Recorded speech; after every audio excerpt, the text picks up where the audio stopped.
discuss this further is Rick Rossow, Senior Fellow, CSIS, and Ambassador Rahul Chhabra, former Secretary, Economic Relations in the Ministry of External Affairs. Ambassador Chhabra, how would you see this? And I think Nikki Haley has summed it up very well. Yes, India should not be buying Russian oil, but why are you burning a relationship with a country like India? Do you think Donald Trump really is not working with all the facts on the table? And how does India convey this stand to the Trump administration?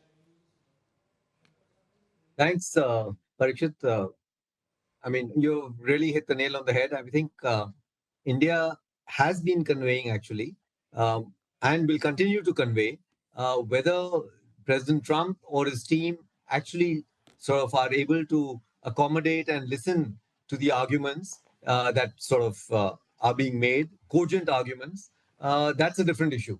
But these facts are quite clear. They couldn't have been better put out than in your report. You've made all the relevant points. I think I just would like to add that also Europe continues to purchase even today, even more than what we are purchasing from the Russians. So that's one basic point.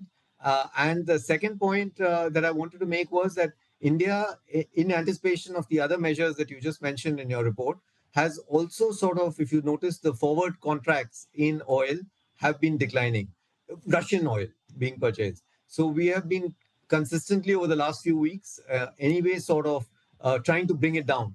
But it is not just a tap that you can just switch off. I mean, these are supplies that have been contracted over long terms, different contracts. So, whatever, when we try to make a switch, the switch cannot be a drastic switch, the manner in which maybe President Trump would like it to happen. I'm sure we are engaging in all these negotiations. And let's hope that at the end of the day, this is just President Trump's maximalist position. He's able to see the points that we are making and adjust accordingly. Right. Rick, welcome to the program. Why do you think, Rick, US and Donald Trump especially is getting obsessed with the issue of India buying Russian oil? China also does that. You're not being harsh on China. You're not threatening China with unreasonable tariffs. Well, I think at the end of the day, this is probably more of a tactic than a policy change. A tactic, which may have two results if successful. Not that I think it necessarily will be, but, the first is that we do actually shut off this monetary pipeline to help Russia fund its wartime ambitions. But the second is, is it going to be pressure on Russia?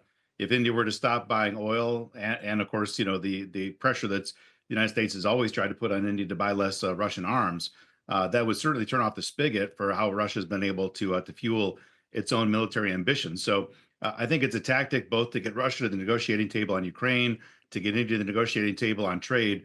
But I don't know that we can be sure that it's going to work in either case. But I presume it's more tactic than policy, because you've seen already a big shift in how we're approaching Russia from Trump's early days in office. Right. Ambassador Chhabra, if we were to speak about the condition of the negotiations, the status of negotiations right now, we're still talking behind the scenes. Brendan Lynch and the U.S. trade negotiators will come to India this month around the 20th of August to talk to find a breakthrough. But is this any more about tariffs, or is it now about Russian oil only? Are they even looking at agriculture and dairy right now? Of course, that's true. The big picture would be the Russian oil that has already come in. And as Rick mentioned, maybe Russian arms supplies. There would be also talk about the small modular reactors, whether we are changing the Nuclear Liability Act. These things anyway go on in the background of any large negotiations like this. So they may not necessarily come out in the public domain and also be part of the actual agreement. But these are issues that anyway get discussed. So while the negotiators are sort of dotting the I's and crossing the T's and sort of trying to figure out the agricultural tariffs, the other issues are always there. They're never far away. Right. Rick, do you believe that it's also important for the US and the Trump administration to consider the larger importance of the US-India relationship? Now, we've been speaking to former diplomats and trade experts since this evening, and they've all been saying that US should also look at the fact that how much India contributes to the economy through students, through services for that matter, through Indian companies investing in the US. also the larger technological defense partnership, which is going to be a long-term partnership for many, many years. And also look at the kind of trade barriers you get in China. Look at the average weighted tariffs in countries like Vietnam, European Union, Bangladesh for that matter. India often gives you a better deal on many products. So is there a good enough appreciation in the Trump administration? Do you feel there is anyone in the Trump cabinet who actually is batting for India at all? Yeah, that's a real gap right now. You've got a lot of normally appointed positions that are empty right now. The White House National Security Council staff has been cleaned out a couple of times, although the senior director for South Asia has managed to maintain. We don't have a confirmed assistant secretary of state. We don't even have a nominee to be ambassador to India. And even among the cabinet, you got a lot of folks that talk about India often, talk about the trade challenges, things like that. But nobody, I think, that has that kind of wide scale view on India that you're kind of referring to, that previous administrations have had.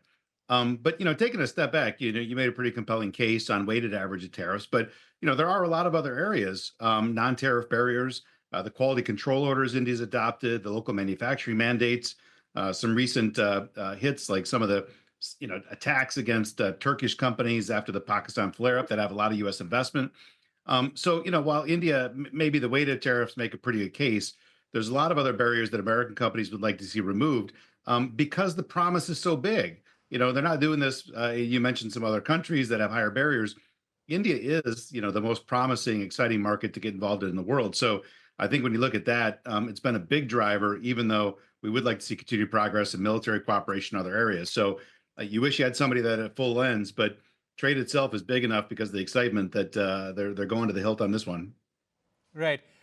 Rick, do you also get a sense that, India has been saying that if you look at crude imports from the US, they are going to go up by 150% on a year-on-year basis in this fiscal. They're already up by about 114% year-on-year. LNG imports have also doubled. Our crude oil share of US crude has gone up from 3 to 8%. Russia has come down to 35%. Do you think any of this is now going to cut ice, or India will just have to say, we will stop buying Russian crude? Well, certainly aren't going to see the United States go back and try to cut energy imports by going back deeper in renewables, since we have an administration that's less interested in that.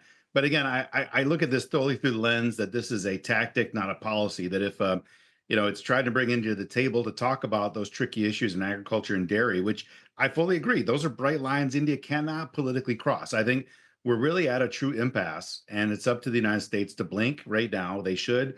But again, without a senior official that has deep India knowledge that can say, farmers make up half of India's labor market and they can't get a potato on an American plate. And it would be unfair if we fully open agriculture. Somebody's got to whisper that in the president's ear in a way that he will truly believe it. Because I do think these are bright lines that unfortunately we're flying through blindly right now in Washington. And nobody's got that appreciation for what a real bright line is. Right. My final question to Ambassador Chhabra. Ambassador Chhabra, the sense that we also get from US industry bodies is that perhaps it's time for Donald Trump and Prime Minister Modi to get on the table. The sense that we're getting is that Donald Trump wants a conversation. That's not been happening. He's not got a call with Prime Minister Modi as yet.